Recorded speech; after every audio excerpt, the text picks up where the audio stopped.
সবাইকে অগ্রিম পবিত্র ঈদুল আজহার শুভেচ্ছা জানিয়ে আজকের ভিডিওটি শুরু করলাম। ঈদ মানে আনন্দ, ঈদ মানে মজার মজার খাবার। ঈদকে ঘিরে কিন্তু আমরা অনেক কিছু আয়োজন করি। তেমনি করে আজকের ভিডিওতে আমি আমার ডাইনিং এবং মাস্টার বেডরুম অর্গানাইজিং করেছি নতুন কেনা জিনিস দিয়ে। সবাই ভিডিওটি শেষ পর্যন্ত দেখবেন। ফাতিয়া ব্লগ থেকে আমি ফাহিমা বরাবরের মতো ভোলা জেলা থেকে আরও একটা অর্গানাইজিং ভিডিও নিয়ে চলে আসলাম। কেমন আছেন আমার প্রিয় আপু ভাইয়া আন্টি ও সোনামণিরা? আশা রাখছি সবাই অনেক বেশি ভালো আছেন, সুস্থ আছেন। আর আপনাদের দোয়ায় আমি আমার পরিবারের সকল সদস্য নিয়ে আলহামদুলিল্লাহ অনেক বেশি ভালো আছি। আজকের ভিডিওতে আমি একসাথে আমার মাস্টার বেডরুম এবং ডাইনিং রুম কিভাবে সাজিয়েছি নতুন কেনা জিনিস দিয়ে ডিটেলসে আলোচনা করব। ভিডিওটি শেষ পর্যন্ত দেখলে অনেক কিছু শিখতে পারবেন এবং অনেক বেশি উপভোগ করতে পারবেন। তো ভিডিওটি আমি ডাইনিং দিয়ে শুরু করেছি। তো ডাইনিং স্পেসটা আমি খুব সুন্দর করে পরিষ্কার করে ক্লিন করে নিয়েছি। তা আমার ডাইনিং টেবিলটা তো যারা আমার ভিডিও দেখেন তারা তো জানেন 6 চেয়ারের। তো আজকে হচ্ছে সব কিছুই পরিষ্কার করেছি, সেটা আর দেখাবো না, ডাইরেক্ট সাজানো দিয়ে শুরু করব। তো ডাইনিং টেবিলে আমি একটা রানার এবং 6টা ম্যাট একই ডিজাইনের বিছিয়ে দেব। এটা আমার আগে আনানো ছিল, যেহেতু আমার বেডরুম আমার ডাইনিং রুমের টাইলস সাদা, তার জন্য আমি রেড কালার ম্যাট এবং রানার বিছিয়ে দেব। তো এটা আমি শিমুলাপুর পেজ থেকে নিয়ে এসেছি, খুবই সুন্দর। অনেকবার ধুয়েছি কিন্তু এখনও নষ্ট হয় নাই, অনেক বেশি সুন্দর। আপনারা চাইলে কিন্তু শিমুলাপুর পেজ থেকে সুন্দর সুন্দর রানারগুলো আনতে পারেন। তো খুব সুন্দর করে আমি 6টা প্লেসম্যাট এবং রানার বিছিয়ে নিয়েছি। আর উপরে আমি যে একটা পলি পেপার আছে সেটা বিছিয়ে তারপর গ্লাস ক্লিনার দিয়ে পরিষ্কার করে নিয়েছি। তো সেটা দেওয়ার কারণে কিন্তু উম টেবিলের রানারটা অত বেশি স্পষ্ট বোঝা যাচ্ছে না। এখন হচ্ছে হোয়াইট কালার একটা ট্রেতে আমি আমার প্রয়োজনীয় জিনিস দিয়ে সাজিয়ে নেব। তো যারা আমার ভিডিওটির সাথে পর্যন্ত আছেন কিন্তু একটা লাইক দেন নাই, প্লিজ প্লিজ আমার প্রাণের প্রিয় আপু ভাইয়ারা ছোট্ট একটা লাইক দিয়ে ভিডিওটি কন্টিনিউ করবেন। আপনার একটা লাইক আমার কাছে অনেক বেশি মূল্যবান। আর যারা অলরেডি এই কাজটি করেছেন তাদের সবার প্রতি রয়েছে অনেক বেশি ভালোবাসা ও আন্তরিক অভিনন্দন। তো যেহেতু রেড কালার রানার দিয়েছি তার জন্য আমি রেড এবং হোয়াইট কালারের ভিতরে আমার ডাইনিং টেবিলটা আজকে অর্গানাইজিং করব। তো আমার একটা সিরামিকের জগ আছে, সেটার ভিতরে আমি 2 কালারের শেডের ফুল রেখেছি। অরেঞ্জ, হলুদ, অরেঞ্জ, ইয়েলো কালার এবং রেড কালার। তারপর আরেকটা প্লেসম্যাটের উপরে আমি টিস্যু হোল্ডার দিয়ে দিয়েছি। তো এই টিস্যু হোল্ডারও আমার আগের আনানো ছিল, সেটাও কিন্তু গোল্ডেন কালার এবং হোয়াইট কালারের ভিতরে, টেবিল রানারের সাথে একেবারে অ্যাডজাস্ট হয়ে গেছে। আর ওই কর্নারে আমি লম্বা ফ্লাওয়ার ভাসটা রেখেছি। আর হচ্ছে আমার চালের একটা ড্রামের উপরে একটু অর্গানাইজিং করে, তাও আমি শিমুলাপুর পেজ থেকে একটা প্লেসমেট এনেছি সবুজ এবং হোয়াইট রেড কালারের ভিতরে। সেখানে আমি মিল্ক পট এবং টি পট রেখেছি আর একটা বক্সে রিয়েল মানি প্লান্ট গাছ রেখেছি। তো এই কর্নারটা দেখতে অনেক বেশি ভালো লাগে। তো এইভাবে কিন্তু ড্রামের উপরে প্লেসমেট দিয়ে সাজিয়ে রাখলে অনেক বেশি ভালো লাগে। তারপর হচ্ছে ফ্রিজের পাশে আমার বেডরুমের প্রবেশপথে আমি 2 কালারের পর্দা দিয়েছি, খয়েরি কালার আর হচ্ছে পেস্ট কালার। তো দেখতে কিন্তু অনেক বেশি ভালো লাগে 2 কালারের পর্দা দেওয়ার কারণে। এখন হচ্ছে একটু ঘুরিয়ে ওই কর্নারটা শেয়ার করলাম। তারপর ফ্রিজের উপরে আমি কিছু রিয়েল প্লান্ট রেখেছি। এখন হচ্ছে একটা সিরামিকের আ মানে জারে একটা ঝুলন্ত প্লান্ট রেখেছি ঝুলিয়ে, দেখতে অনেক বেশি ভালো দেখার জন্য। তারপর ওই পাশে একটা বাস্কেট, সেখানে আমি ওষুধ রাখি। তো দূর থেকে একটু দেখিয়ে দিলাম যে লতাটা কিভাবে ঝুলতেছে। তো যারা আমার ফার্স্ট টাইম ভিডিওতে ভিজিট করছেন এবং চ্যানেলে, চাইলে আমার চ্যানেলটা সাবস্ক্রাইব করে পাশে থাকতে পারেন। আর আমার এই ধরনের অর্গানাইজিং ভিডিও যদি আপনাদের ভালো লাগে তাহলে পাশে থাকা বেল বাটনের অল অপশনটা অন করে রাখবেন। এতে করে আমি যখন কোনো ভিডিও আপলোড করব তখন আপনার ফোনে নোটিফিকেশন চলে যাবে আর আপনি দেখে নিতে পারবেন। তারপর চলে আসলাম বেসিন এরিয়ার এখানে। তো আমি কিন্তু পুরো বেসিনে অফ ক্যামেরায় পরিষ্কার করে নিয়েছি। এখন একটা রিয়েল প্লান্ট এবং একটা বক্সে ছোট্ট একটা মানে মানি প্লান্টের চারা রেখেছি। তারপর হচ্ছে টি টেবিলের উপরে আমি একটা রেড আর হোয়াইট কালার রানার দিয়েছি। তো এটা ডাবল পাট করে দিয়েছি। এটাও আমি শিমুলাপুর পেজ থেকে নিয়ে এসেছি। ওই যে বললাম আজকে সাদা টাইলসের সাথে সবকিছু আজকে রেড এবং সবুজ, রেড, গ্রিন এবং হোয়াইট কালার মিলিয়ে পুরো ডাইনিং রুমটা সাজিয়ে নেব। তো মুখে কথা কিন্তু বেজে যাচ্ছে। তো গবাদি পশু সবাই যেহেতু নিয়ে এসেছে তো পাশে ডাকাডাকি করতেছে। তার জন্য ভয়েস দিতে অনেক বেশি আনইজি লাগে। তো সেই টি টেবিলের উপরে আমি ৩ টা প্লান্ট রেখেছি। আর বেসিংয়ের নিচের কর্নারে আমি একটা স্নেক প্লান্ট রেখেছি। তারপর হচ্ছে আমার ছেলের বেডরুমের পরে আমার ডাইনিং টেবিলে প্রবেশপথ। তো সেখানেও আমি ঠিক একইভাবে ২ টা পর্দা দিয়েছি। মানে ২ কালারের রেড আর পেস্ট কালার। তো এই মানে রেড কালার পর্দা আমার ৬ পিস। তার জন্য আমি বেডরুমে ৪ পিস দেবো আর ডাইনিং রুমে ২ পিস দিয়েছি টেবিল রানারের সাথে মিল করে। তো এবার হচ্ছে সাজানোর পরে আমার পুরো ডাইনিং এরিয়া কেমন লাগলো ঘুরিয়ে ঘুরিয়ে আপনাদেরকে দেখিয়ে দেব। তো প্লিজ আমার সাজানোটা কেমন হয়েছে আমাকে কমেন্টস করে জানাবেন। দেখা গেছে কমেন্টস করলে অনেক বেশি ভালো লাগে। আপনাদের একটা কমেন্টস আমার কাছে নতুন একটা ভিডিও তৈরি করতে অনেক বেশি অনুপ্রেরণা দেয়। তো আমি বেডরুমের মানে প্রবেশপথ থেকে আমার ছেলের ডাইনিং রুমে ঢোকার এরিয়া থেকে শুরু করব।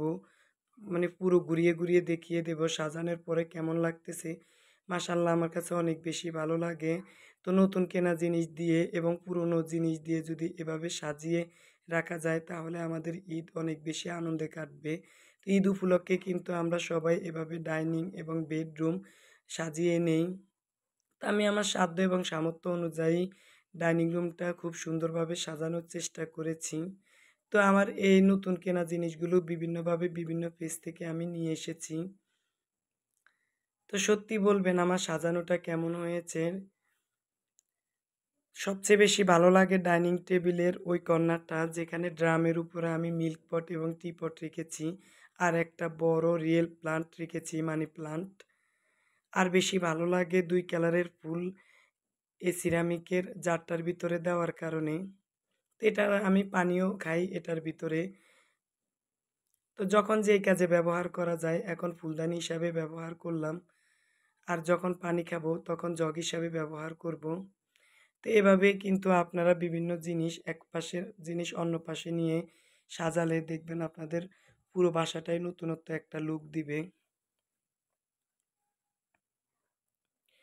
তা আমার ডাইনিং টেবিলটা সাজানো অনেক বেশি ভালো লাগছে আমার কাছে। তা আমি কিন্তু সব কিছু ম্যাচিং করে সাজিয়েছি।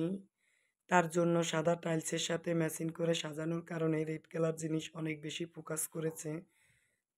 তা আপনারা কিন্তু আপনাদের সাধ্য এবং সামর্থ্যের ভিতরে এভাবে সাজিয়ে নিবেন, দেখবেন অনেক বেশি ভালো লাগবে নিজের কাছে। তারপর হচ্ছে টয়লেটের সামনে এবং রান্নাঘরের দরজাটাও দেখিয়ে দিলাম।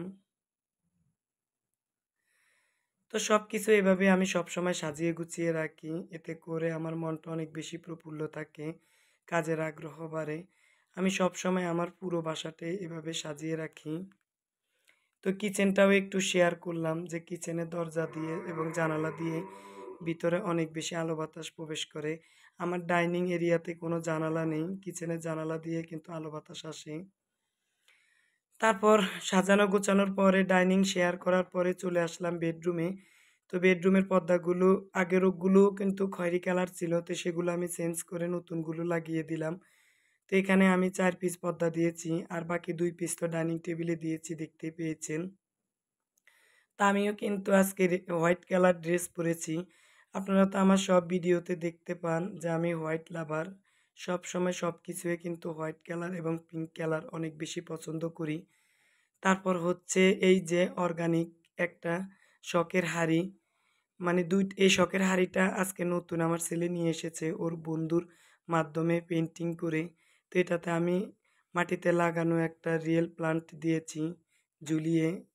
আর এই শিকা ২ টা শিকা নিয়ে এসেছি দারাজ থেকে। এগুলো পিস ১০০ করে ২ টা ৳২০০ নিয়েছে। তো এই গাছটা আমার সবচেয়ে বেশি সুন্দর হয়েছে।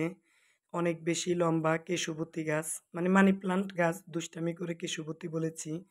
তো ২ টা আর্টিফিশিয়ালি মানে শখের হাঁড়িতে ২ টা মানি প্লান্ট রাখার কারণে অনেক বেশি ভালো লাগছে। তারপর হচ্ছে চলে আসলাম মানে বেডরুমের বিছানা বিছানোর জন্য। তো হোয়াইট কালার বিছানা বিছিয়ে নিলাম।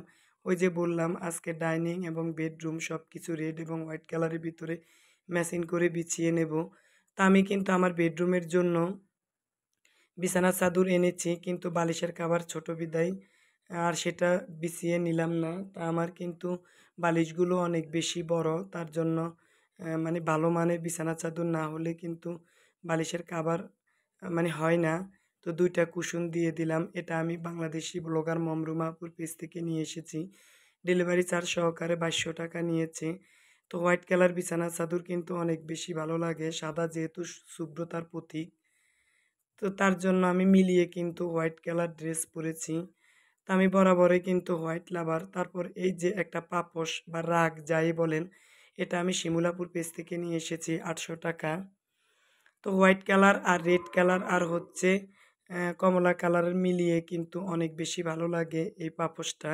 আর ড্রেসিং টেবিলের সামনে আমি বড় একটা পাপোশ বিছিয়ে দিয়েছি, তাও রেড কালার। আর হচ্ছে মানে ড্রেসিং টেবিলের মাঝখানে যে ফাঁকা জায়গা সেখানে আমি ফ্লোরা প্রিন্টের হোয়াইট কালারের একটা মাদুর দিয়েছি, মানে তোয়ালে। সেখানে আমি হোয়াইট কালারের একটা মানে জগে টিউলিপ ফুল দিয়েছি আর হচ্ছে মানি প্লান্ট দিয়েছি। তারপর চলে আসলাম ওয়ারড্রোবের উপরে। এখানে আমি আমার ডাইনিং টেবিলের একটা টেবিল ক্লথ দিয়েছি। তো ওই যে বললাম এক অংশের জিনিস আরেক অংশে নিয়ে কিন্তু আমরা এভাবে অর্গানাইজিং করলে অনেক বেশি ভালো লাগে। তারপর কিছু ইনডোর প্লান্ট দিয়ে ওয়ারড্রোবের উপরের অংশ সাজিয়ে নিলাম। আর ওই যে শখের হাঁড়ির পাশে ওই কর্নারটায় আমি জায়নামাজ রেখেছি আর ওষুধের একটা বাস্কেট রেখেছি। আর সেই জানালার পাশে আমি পিঙ্ক কালার পর্দা দিয়েছি। আর হচ্ছে টয়লেটের সামনে আমি রেড কালার একটা পাপোশ দিয়েছি। এবার হচ্ছে আমি ঘুরিয়ে ঘুরিয়ে শেয়ার করব সাজানোর পরে আমার মাস্টার বেডরুমের অবস্থা কীরকম হয়েছে। তা আপনারা দেখতে থাকেন, ইনশাল্লাহ অনেক বেশি ভালো লাগবে। আর হচ্ছে ড্রেসিং টেবিলের উপরে আমি একটা দেয়াল মেট লাগিয়েছি। তো এভাবে কিন্তু ম্যাচিং করে বিছালে সব কিছু অনেক বেশি ভালো লাগে। তা আমার আশেপাশে কিন্তু অনেক বেশি নয়েজ হচ্ছে, প্লিজ ইগনোর করবেন, ক্ষমা সুন্দর দৃষ্টিতে দেখবেন। আমার বেডরুমের ভিতরে শখের হাঁড়ি ২ টা আমার পুরা বেডরুমের লুকটাই চেঞ্জ করে দিয়েছে। আর হচ্ছে পিঙ্ক কালার পর্দাগুলো। তো রিয়েল প্লান্ট দিয়ে ঘর সাজালে ঘরটা তো আরও বেশি নতুনত্ব লুক দেয়। আর হচ্ছে এই কর্নারটা আমি একটা পাতাবাহার রেখেছি। তো আজকের পুরো বাসাটা কিন্তু আমি অনেক পরিশ্রম এবং ত্যাগের বিনিময়ে অনেক খরচ করে কিন্তু সাজিয়েছি একটু একটু করে এনে। তা আমার এই মাস্টার বেডরুম সাজানোটা কেমন হয়েছে আমাকে আরও একবার কমেন্টস করবেন। আর হচ্ছে আমার মাস্টার বেডরুমে বড় একটা ওয়াল ক্যাবিনেট। তো সেই ক্যাবিনেটটাও মাশাআল্লাহ অনেক সুন্দর করে আমি কাঁচের মাল দিয়ে অর্গানাইজিং করেছি। আর এটা হচ্ছে আমার মাস্টার বেডরুমের পরে ডাইনিং রুমে ঢোকার প্রবেশপথ। তো আমার কিন্তু ড্রেসিং টেবিলটাও অনেক বড়। তো আমার এই বেডরুমটা কিন্তু অনেক বড়। তার জন্য আমি অনেক মাল এখানে সাজিয়ে গুছিয়ে রেখেছি। তো আমার বাসার ভিতরে কিন্তু 90% জিনিসই কিন্তু হোয়াইট কালার। আপনারা কিন্তু আমার সব ভিডিওতে দেখতে পান। তারপর হচ্ছে রাগটা অনেক বেশি ভালো লাগছে। আর ড্রেসিং টেবিলের সামনে পাপোশটা দেওয়ার কারণে আরও বেশি সুন্দর লাগছে। তো পুরো বেডরুমটা কিন্তু আমি এক পাশ থেকে অন্য পাশে আপনাদেরকে ঘুরিয়ে ঘুরিয়ে দেখিয়ে দিলাম। তো অল্প কিছু খরচ করলে কিন্তু আপনি চাইলে আপনার বেডরুম, ডাইনিং রুম পুরো বাসাটা খুব সুন্দর করে অর্গানাইজিং করতে পারবেন। তো রাগ এবং পাপোশটাও কিন্তু বিছানা চাদরের সাথে খুব সুন্দর ম্যাচিং হয়েছে। আর হচ্ছে পাপোশের ভিতরে যেই কমলা কালার রং আছে তো সেটা কিন্তু আমার ওয়ারড্রোবের ওই যে রানারের উপরেও কিন্তু খুব সুন্দরভাবে মিলে গেছে। তো এভাবে কিন্তু একটু বুদ্ধি করে ম্যাচিং করে ঘরটা সাজালে তো ঘরটা নতুনত্ব লুক দেয়, দেখতে অনেক বেশি ভালো লাগে। তারপর হচ্ছে বাথরুমের পাশে কিন্তু আমি একটা তাও মানে রিও প্লান্ট রেখেছি ঝুলন্ত অবস্থায়। আর ওয়াল ক্যাবিনেটের পাশে কিন্তু আমার একটা ছোট্ট র্যাক প্রয়োজনীয় মানে নিত্য প্রয়োজনীয় ব্যবহারের জামা কাপড়, পর্দা, বিছানা চাদর এখানে আমি গুছিয়ে রাখি। তো এখন হচ্ছে আমি আমার ডাইনিং রুমে আরেকবার প্রবেশ করব। আমার ছেলে আমার কে একটা তারাবাতি গিফট করেছে, তো সেটা সে বাতি বন্ধ করে লাগিয়েছে। তো এইটুকু দৃশ্য আপনাদের সাথে শেয়ার না করলে তো আর হয় না। তো দেখেন তারাবাতি লাগার কারণে ডাইনিং স্পেসটা আরও বেশি ভালো লাগছে। এবার হচ্ছে লাইট দিয়ে তারাবাতিটা দেখালাম যে কেমন লাগে। তো আমার কিন্তু বেডরুম, ডাইনিং রুম সরাসরি একটার সাথে আরেকটা অ্যাডজাস্ট করা। তো ২ টাই শেয়ার করলাম যে এক পাশ থেকে আরেক পাশ দেখতে কেমন লাগে। তো এই ২ টা রুম সাজানো কেমন হয়েছে আপনাদেরকে আরও একবার বললাম, কমেন্টস করে আমাকে জানাবেন। তো সবার সুস্থতা কামনা করে ভিডিওটি আমি এখানে রাখলাম। দেখা হবে নেক্সট ভিডিওতে নতুন কোনো লাইফস্টাইল ব্লগ নিয়ে। সবার ঈদ ভালো কাটুক এই দোয়া করে আমি আজকের ভিডিওটি এখানে রাখলাম। সবাই আমার জন্য দোয়া করবেন, আমার ফ্যামিলির জন্য দোয়া করবেন। আমি যাতে সুস্থভাবে ঈদ উদযাপন করতে পারি। আল্লাহ হাফেজ। আসসালামু আলাইকুম।